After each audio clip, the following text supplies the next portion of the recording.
जय गुरु जी, शुक्राना गुरु जी, अनंतम अनंतम शुक्राना गुरु जी।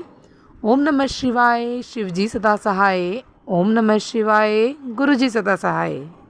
गुरु जी के चरणों में कोटि कोटि प्रणाम और सारी संगत जी को जय गुरु जी।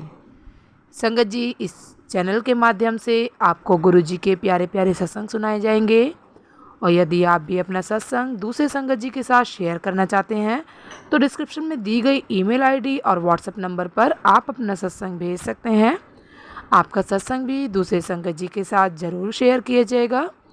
जय गुरु जी, शुक्राना गुरु जी। सारी संगत जी को जय गुरु जी। जय गुरु जी। संगत जी, ये मेरा दूसरा सत्संग है और मैं दिल्ली से बात कर रही हूँ। मैं अपना नाम गुप्त रखना चाहती हूँ। मैं अपना सत्संग गुरु जी के मंत्र से स्टार्ट करना चाहूँगी। ओम नमः शिवाय, शिव जी सदा सहाय। ओम नमः शिवाय, गुरु जी सदा सहाय। संगत जी, मैं अपने अंकल जी के साथ अभी हाल फिलहाल में मैं अभी अपने इन लॉ से सेपरेट होकर रह रही हूँ और मैं मेरे अंकल जी और मेरी बेबी है छोटी और हम बहुत अच्छी लाइफ अभी जी रहे हैं। अभी कोई ऐसे मतभेद नहीं है मेरे और मेरे अंकल के बीच में, बट अभी फैमिली को लेके हमारे बीच में अभी भी लड़ाइयाँ होती हैं, लड़ाई झगड़े हो जाते हैं, अनबन हो जाती है। हमारा आपसी कोई मतभेद नहीं है। बट जब मैं अंकल जी के साथ मैं जब सेपरेट हुई थी तो उस वक्त अंकल जी के और मेरे बीच में चीज़ें बहुत अच्छी होने लगी धीरे धीरे गुरुजी के आशीर्वाद के साथ। और लेकिन कुछ दिन बाद ही मेरे अंकल जी का व्यवहार अचानक से बदल गया और हमारे बीच में बहुत ज़्यादा लड़ाई झगड़े होने लग गए। तो मेरे को नहीं समझ में आ रहा था कि ये अचानक से कैसे हो गया कि अंकल जी को सारी बातें उल्टी ही लगने लग गई हैं एकदम से। तो मैंने फिर गुरुजी के आगे अरदास लगाई, गुरुजी आप सब जानते हैं, आप सब देख रहे हैं, आपको पता है कौन सही है कौन गलत है। बस मैं आप पे भरोसा करके ही अपनी ज़िंदगी काट रही हूँ, चला रही हूँ। जो भी मेरा दुख दर्द है बस आप ही देखो, मेरी खुशी ना खुशी सब आपके हाथ में है। आप यकीन नहीं करेंगे संगत जी कि उस दिन मेरा थोड़ा रहा और अगले ही दिन इतना नॉर्मल बिहेव कर रहे थे वो जैसे कि कुछ हुआ ही नहीं है। और फिर उन्होंने मेरे से बहुत प्यार से बात करी कि ऐसे नहीं ऐसे है, तुम गलत लेती हो, मेरा मतलब वो नहीं होता, ये नहीं होता। जो भी था हमारे बीच में चीज़ें सॉर्ट हो गई। और मैं ये बात बताना चाहूँगी संगत को कि मैं जब अपने घर थी, जब मेरे को मैं गुस्से, हमारे जो आपसी मतभेद थे परिवार को लेके, जो लड़ाई झगड़े बहुत ज़्यादा चल रहे थे, मेरे इन लॉ से लड़ाई हो गई थी। तो मैं 2.5 महीने के आसपास अपने घर रही थी। तो उस वक्त ना गुरुजी के मेरे पास मैसेजेस बहुत आते थे, टेलीपैथी के थ्रू मेरे सवालों के जवाब बहुत मिलते थे। तो मुझे हमेशा यही जवाब मिलता था कि कोई ब्लैक मैजिक है, बुरी नज़र लगी हुई है, तेरे पति का दिमाग बांधा हुआ है, वशीकरण किया हुआ है। तो मेरे को उपाय आते थे कि काली माता जी को चुनरी चढ़ानी है और हनुमान जी को अपने हाथों से लड्डू का भोग लगाना है। और मैंने ये सब किया संगत जी, और मुझे धीरे धीरे ना हमारे रिश्ते में परिवर्तन दिखने लगे धीरे धीरे। और फिर उसके बाद मुझे एक ये भी मैसेज आया था कि शिवलिंग पे जल चढ़ाना है, मतलब दूध चढ़ा के आना है। और उससे जो है मैं कच्चा दूध लेके गई थी, आधा दूध आधा पानी मिक्स करके, कि वो चढ़ाना है। फिर उसके बाद वो आधा दूध तो मैंने पूरा चढ़ाया था और जो जल चढ़ाना है और शिवलिंग पे जो चढ़ा हुआ जल है वो मुझे वापस लोटे में थोड़ा सा लेना था, वो लेके आना है और पीछे नहीं मुड़ के देखना, आते टाइम और जाते टाइम भी मंदिर के। जब मैं अपने घर आई तो चौखट पे पानी डालना था, पूरे घर पे वो जल छिड़कना था और वो जल मुझे बाल्टी में डाल के नहाना था। और मेरे शरीर में बहुत दर्द रहते थे, कमर में जो मेरे जॉइंट्स थे ना वो मेरे बहुत दुखते थे और बॉडी में बहुत स्वेलिंग रहती थी। तो मेरे को गुरुजी के मैसेज आ रहे थे, बेटा ये ब्लैक मैजिक का असर है, ऐसे करेगी तो सब ठीक हो जाएगा। और मैंने मंगलवार को किया ऐसा। आप यकीन नहीं करेंगे संगत जी, मेरी शरीर की जो दर्द थे ना उसमें बहुत मुझे आराम मिला, मैं ठीक होने लग गई थी। मुझे ऐसा लग रहा था कि अब सब सही हो गया, अब कुछ नहीं हो सकता, इससे बुरा क्या ही होगा। अब मैं फिज़िकली डिस्टर्ब थी, मेंटली डिस्टर्ब थी, रिश्ता मेरा ख़राब चल रहा था, अनबन चल रही थी। लेकिन धीरे धीरे जब मैं उपाय करने लगी, जैसे जैसे मुझे मैसेज मिलने लगे, मेरी ज़िंदगी में बहुत परिवर्तन आने लगे। जय गुरुजी, शुक्राना गुरुजी। अभी मैं बहुत सुख शांति से अपने अंकल जी के साथ, अपनी बेटी के साथ मैं रहती हूँ। अभी थोड़ी सी प्रॉब्लम रहती है हमारे बीच में, परिवार को लेके थोड़ा सा अनबन हो जाती है, थोड़ा अभी है रहता है, क्योंकि वो थोड़ा डोमिनेंट होने की कोशिश करते हैं। लेकिन कोई बात नहीं, समय के साथ इंसान बदलता है। मैं भी इंतज़ार कर रही हूँ कि गुरुजी उनको भी रियलाइज़ कराएंगे ये चीज़ कि क्या सही है क्या गलत है। मैंने सब कुछ गुरुजी पे छोड़ दिया है। और संगत जी, मैं आपको बताऊंगी कि आप यकीन नहीं करेंगे, मैं सेपरेट होने की मेरे मन में रत्ती भर भी नहीं था, और मुझे उम्मीद भी नहीं थी कि मेरे अंकल जी अलग होंगे, क्योंकि उन्होंने मुझे साफ मना कर दिया था कि कुछ भी हो, मैं अलग नहीं हो सकता हूँ। लेकिन आप यकीन नहीं करेंगे संगत जी, मेरे सत्संग में थी मैं, और मेरी लड़ाई झगड़े हो रखे थे मेरे अंकल जी से बहुत ज़्यादा, और मैं इतना रो रही थी, बस मेरे मन से एक ही चीज़ निकल रही थी, गुरुजी आप सब जानते हैं कौन सही कौन गलत है, क्या हो रहा है, किसके मन में क्या है, किसके मन में क्या पाप है, क्या नहीं है, कौन किसके लिए क्या चाह रहा है, आप सब देख रहे हैं, आप सब जानते हैं। बल्कि जिनके लिए मैं बोल रही हूँ वो भी गुरुजी को मानते हैं। तो मुझे याद है, मुझे किसी ने बोला था कि अगर कोई कितना भी गुरुजी को मान ले, लेकिन अगर आपकी नीयत ख़राब है ना, तो गुरुजी भी आपका साथ नहीं देंगे। तो वही चीज़ मैंने गुरुजी के आगे बोली। मैं कहा, गुरुजी नीयत आप सबकी जानते हैं, बस आप जो भी फैसला लें देख के लें कि आपकी ये बेटी बहुत दुखी है, आपकी ये बेटी बहुत परेशान है। अगर मेरे दिल में कोई भी गंदगी है, मेरी सोच में कोई गंदगी है, मैं किसी का बुरा सोच रही हूँ, तो आप मुझे इसी हाल में ही छोड़ देना। अगर आपको लगता है मेरी नीयत साफ़ है, मेरा मन साफ़ है, मैं किसी के लिए कुछ बुरा नहीं चाह रही हूँ, तो मेरे को इसका समाधान करें, मैं बहुत परेशान हूँ। आप यकीन नहीं करेंगे सगन जी, मैं उसके अगले दिन ही मेरे इतने ज़्यादा मतभेद होने लगे कि मैं अलग हो गई, मैं सेपरेट हो गई। और मैंने ये चीज़ जो है ना, मेरे मन में चल रहा था कि ये मतलब ऐसे कैसे हो सकता है, हमारे घर में गुरुजी आए हैं, ऐसे कैसे हो सकता है कि मैं अलग हो जाऊँ। तो कई सारे संगत से मेरी बात हुई, तो ऐसी बात चल रही थी कि जिस घर में सत्संग होता है वहाँ लड़ाई झगड़े नहीं हो सकते हैं, वहाँ तो खुद साक्षात गुरुजी रहते हैं। तो मैंने कहा उसी दिन ही हमारे घर में, उसके अगले दिन ही हो गया हमारे घर में तो ऐसा। तो मुझे सबने यही बोला कि ये ना गुरुजी की इच्छा से हुआ है, ये जो तुमने उनसे समाधान मांगा है ना, उनको पता है कि इसके मन में क्या चल रहा है, कौन गलत है कौन सही है, ये गुरुजी के उससे ही हो रहा है। गुरुजी की मर्जी के बिना एक पत्ता नहीं हिल सकता। और आप तो बोल रहे हो कि आपके घर में सत्संग हुआ है, उसके बाद ये सब हुआ है।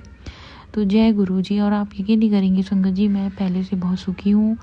थोड़ा सा रहता है वो, अभी भी उनका व्यवहार वैसे ही है, तो वो मेरे पति के दिमाग में कुछ ना कुछ बढ़ते रहते हैं, बट ठीक है, समय के साथ चीज़ें सही हो जाएंगी, मुझे पूरा विश्वास है। गुरुजी का हाथ मेरे सर पे है। और मैं अपने काम के लिए मैं बहुत डिस्टर्ब थी, मैं जॉब ढूंढ रही थी, बट शादी के बाद इतना समय का गैप हो जाना, और शादी से पहले भी मैं नहीं कर रही थी, मतलब जॉब किया था, लेकिन मैंने अपनी शादी से 3 साल पहले ही जॉब छोड़ दिया था। तो अराउंड काफ़ी लंबा गैप होने की वजह से जॉब मिल नहीं रही थी, तो जो मिल रही थी तो बहुत सैलरी कम थी, तो इतनी छोटी सी बेबी को छोड़ना और उस पर इतना कम सैलरी मिलना तो पॉसिबल नहीं था। बट मेरी इच्छा थी कि मैं अपना कुछ काम करूं। तो गुरुजी के मेरे पास मैसेज आ रहे थे कि तू चिंता ना कर, तुझे मान सम्मान धन ऐश्वर्य सब मिलेगा। 1 जून से तू देख, तेरे गुरुजी का जादू की छड़ी घूमने वाली है पुत्र, तू चिंता ना कर। आप यकीन नहीं करेंगे संगत जी, 1 जून से 31 मई को मेरी बात शुरू हुई काम को लेके, एंड मेरे ख्याल से ये अराउंड 10 मई से मेरी काम की बात शुरू हुई कि मेरी एक फ्रेंड से कि हम अपना बिज़नेस करते हैं, ये वो इस तरीके से। तो मैंने अपना वो काम शुरू किया, और तभी मैं बहुत डिस्टर्ब थी क्योंकि कुछ सेट ही नहीं हो रहा था। बस मेहनत कर रही हूँ घर पे, बच्चे के साथ मतलब लगी पड़ी हूँ कि काम सेट हो जाए, बच्चा भी देख रही हूँ, घर भी देख रही हूँ। बहुत फ्रस्ट्रेट हो रही थी कि कुछ रिज़ल्ट नहीं मिल रहा है। लेकिन 1 जून के बाद से जो मुझे रिस्पॉन्स आना शुरू हुआ है मेरे काम का, मेरे को एक उम्मीद बनी कि हाँ मैं कुछ कर सकती हूँ, मैं जो कर रही हूँ राइट डायरेक्शन में हूँ।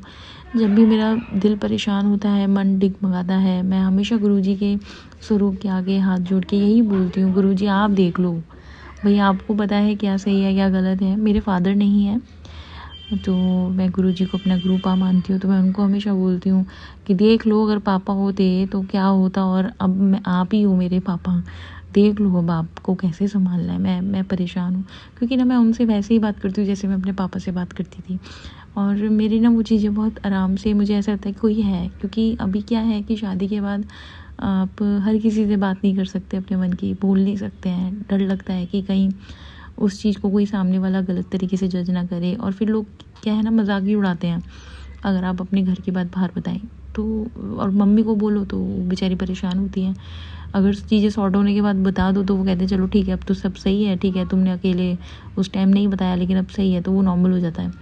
तो मैं हमेशा मैं अपने पापा के बहुत क्लोज थी, तो मैं अपने पापा को सब कुछ बता देती, तो वही सोच के मैं गुरुजी के स्वरूप के आगे खड़े होकर मैं सब कुछ बोलती हूँ, देख लो आज ऐसे हुआ वैसे हुआ, मैं बहुत हर्ट हूँ, या आज मैं बहुत खुश हूँ, आज मेरा ये काम हो गया गुरुजी। तो चीज़ें बहुत अच्छी चल रही हैं। बुरा भी अब होता है ना तो बुरा नहीं लगता है, अब बस यही लगता है कि ठीक है गुरुजी जो दे रहे हैं जो नहीं दे रहे हैं दोनों में भला है, गुरुजी को सब पता है, वो मेरा हाथ पकड़ के मुझे लेके जा रहे हैं जिस राह पे भी। मैं आंख बंद करके मैं भरोसा कर रही हूँ कि जो भी मेरी लाइफ में हो रहा है सब मेरे अच्छे के लिए ही हो रहा है। और मैं बस ये मेरा शुक्राना सत्संग था गुरुजी के लिए, क्योंकि गुरुजी के बहुत मैसेज आ रहे थे कि तू तेरे पास वक्त नहीं है, तुम मेरा शुक्राना नहीं कर रही है इतने दिन से, अब तू खुश है, तेरी चीज़ें ठीक हो रही हैं, तू भूल गई अपने पी को। तो ऐसा नहीं है गुरुजी, आप मुझे याद है, बस शुक्राना सत्संग में चाह रही थी कि मेरा थोड़ा बिज़नेस का थोड़ा ग्रो अप हो, तो मैं वो सत्संग शेयर करना चाहती थी सबके साथ कि मेरा काम धंधा भी जो है वो स्टार्ट होना शुरू हुआ है गुरुजी के आशीर्वाद के साथ, गुरुजी की ब्लेसिंग्स के साथ। और मैं हमेशा सुबह शाम जब भी सोती हूँ उठती हूँ यही बोलती हूँ गुरुजी ब्लेस मी, और अब मुझे जो भी छोटे मोटे उपाय जो भी दिखते हैं वो मैं सब करती हूँ, चाहे वो मुझे आ रहा था कि दीपक जला, तो जो है तेल का दीपक जला, या अपने घर के दरवाजे के आगे तेल का दीपक दाई और जला चौखट पे, मैं वो भी जलाती हूँ। और कहते हैं मुझे आया था कि अभी मैं एक बात और बताना चाहती हूँ संगत को, कि मैंने ना लोटा ब्लेस कराया था गुरुजी के बड़े मंदिर से, तांबे का मैं लोटा लेके गई थी। आप यकीन नहीं करेंगे संगत जी, मेरी मम्मी ने भी कराया था और मैंने भी कराया था, तो हम दोनों ने एक ही शॉप से ही लोटा लिया था। तो मेरी मम्मी ने जब लोटा में पानी भरा और जब वो हमने मतलब मेरा लोटा तो यूज़ नहीं हो रहा था, वो मम्मी का लोटा घर पे यूज़ हो रहा था, तो मम्मी पानी वानी भरी थी, मैं पानी वानी छिड़कती थी, सबको थोड़ा थोड़ा देती भी थी, जल प्रसाद की भाई जल प्रसाद है आप सब ले लीजिए। तो इस तरीके से सब कुछ ओके था, लोटे में कोई प्रॉब्लम नहीं थी। जब मैं अपना लोटा लेकर यहाँ आई हूँ घर पे अपने, और जब मैंने भरा तो एक दिन दो दिन तो ठीक था, तीसरे दिन ना मेरे लोटे के अंदर बड़ी अजीब से ना ब्लैक ब्लैक स्पॉट्स पड़ गए, छित्ते छित्ते पड़ गए। मुझे पता है कि तांबा गंदा हो जाता है जल्दी से, मतलब काला पड़ जाता है, लेकिन अगर आप रोज़ क्लीन कर रहे हैं नींबू से तो मेरा तांबे की जो चमक थी ना बाहर से तो बहुत थी, अंदर से मैं कितना भी रगड़ लूँ, कितना भी मुझे बोला कि नींबू से रगड़ लो, पीताम्बरी से रगड़ लो, वो ना ब्लैक स्पॉट्स जा ही नहीं रहे थे और बड़े छित्ते छित्ते स्पॉट्स थे। तो मैं हमेशा ना मतलब 2-3 दिन से गुरुजी के स्वरूप के आगे बोल रही कि गुरुजी क्या हो गया यार, ये लोटा ख़राब हो गया है या क्या हो रहा है, ऐसा क्यों हो रहा है। मैंने तो पहले कभी नहीं देखा, क्योंकि मेरे पास एक बड़ा तांबे का लोटा है तो उसमें नहीं है ऐसा, उसमें मैं बड़े तांबे के लोटे में पानी डाल के रखती हूँ, मैं वो पीती हूँ, तो उसका कलर थोड़ा डल हो जाता है, जो चमक है वो थोड़ी कम हो जाती है, बट ऐसे छित्ते छित्ते ब्लैक स्पॉट्स मैंने नहीं देखे हैं। तो आप यकीन नहीं करेंगे संगत जी, मैंने जब ये चीज़ बोली ना तो मैं सत्संग सुनती हूँ, जब भी मुझे समय मिलता है तो मैं अकेले में सत्संग सुन लेती हूँ, लेकिन मैं बहुत बड़े बड़े सत्संग नहीं सुनती हूँ क्योंकि बहुत मुश्किल हो जाता है एक छोटे बच्चे के साथ, फिर वो बीच में रह जाता है तो बुरा लगता है। तो इसलिए मैं 10 मिनट के लिए, 5 मिनट के, 15 मिनट के जो भी छोटे शॉर्ट सत्संग होते हैं वो मैं सुनती हूँ। तो उसमें मैंने एक सत्संग में सुना कि तूने मेरे स्वरूप के आगे ना जो लोटा रखा है वो हटा दे। तो और उसमें सेम चीज़ था कि ना लोटे में वो जो आंटी जी थी वो यही बोल रही थी कि लोटे में ना चित्ते चित्ते पड़ गए थे। तो फिर मैंने ना अपना लोटा दोबारा चेक किया और फिर मैंने वो लोटा ना हटा दिया। और वो लोटा जब से लगा हुआ था ना मेरे चीज़ें थोड़ी परेशान चल रही थी, लेकिन जब से वो लोटा हटाया ना चीज़ें सही हो गई हैं। और खंडित मूर्ति का भी मेरे पास मैसेज आया कि तेरे मंदिर में खंडित मूर्ति रखी है, उसको हटा दे। बट मेरे मंदिर में गिनती की 3 ही मूर्ति हैं और वो छोटी छोटी हैं, तो मुझे नहीं दिखी उसमें, क्योंकि मैंने अभी नवरात्रे में ही नई मूर्ति ली थी। और एक मेरी पुरानी मूर्ति है, वो पत्थर की नहीं है, वो दूसरा मटेरियल है, तो मेरे को नहीं दिखा। तो मैंने गुरुजी को बोला, मैं गुरुजी मुझे तो कहीं खंडित मूर्ति दिख नहीं रही है, घर में मंदिर में ही रखती हूँ मैं, अगर कहीं है तो आप मुझे बताइए। तो मैं इंतज़ार कर रही हूँ, शायद मुझे कुछ सत्संग में कहीं सुनने को मिल जाए या पता चल जाए या कोई मुझे बता देगा गुरुजी के माध्यम से। तो बस यही है अभी कि जो हमें मैसेज मिलते हैं उनके पीछे कुछ ना कुछ कारण होता है हमारे लिए, कि गुरुजी हमें कुछ मैसेज देना चाहते हैं। बस यही है कि हम लोग कुछ समझ पाते हैं और कुछ नहीं समझ पाते हैं, मेरे साथ भी वही है। तो बस मैं अपनी वाणी को यहीं विराम देना चाहती हूँ। और मैं आंटी जी का भी शुक्रिया करना चाहती हूँ कि जो ये मेरा सत्संग शेयर करेंगी। गुरुजी आपको भी ब्लेस करें और पूरी संगत को गुरुजी ब्लेस करें। मेरी यही अरदास है गुरुजी से कि हम सबके साथ रहना गुरुजी, अपना आशीर्वाद हम सबके साथ रखना, हम सबको ब्लेस करना। जय गुरुजी। ओम नमः शिवाय। शिव जी सदा सहाय। ओम नमः शिवाय। गुरुजी सदा सहाय। जय गुरुजी। जय गुरुजी। शुक्राना गुरुजी। अनंतम अनंतम शुक्राना गुरुजी। सारी संगत जी को जय गुरुजी। संगत जी, ये मेरा शुक्राना सत्संग है। गुरुजी के मंत्र जाप से मैं अपना शुक्राना सत्संग शेयर करती हूँ। ओम नमः शिवाय। शिव जी सदा सहाय। ओम नमः शिवाय। गुरुजी सदा सहाय। जय गुरुजी।